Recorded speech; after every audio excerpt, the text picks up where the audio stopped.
Hello everyone, welcome to my channel Chotu's happy herb.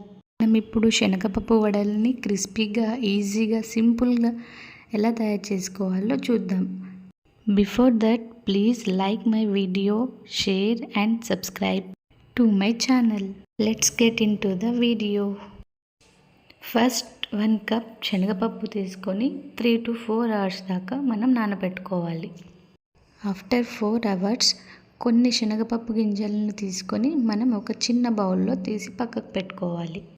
అలా పక్కకు తీసి పెట్టుకున్న తర్వాత మిగతా శనగపప్పును ఒక మిక్సీ జార్లో తీసుకొని దాంట్లో 2 to 3 చిల్లీస్ని అండ్ దాంట్లో 4 to 5 గార్లిక్ అండ్ కొంచెం జింజర్ని యాడ్ చేసుకోవాలి. పిండిని మరీ మెత్తగా కాకుండా కొంచెం బరకలుగా మిక్సీ పట్టుకోవాలి. దాంట్లో ఒక ఆనియన్ని, కొంచెం సాల్ట్ అండ్ బియ్యం పిండిని యాడ్ చేసుకోవాలి.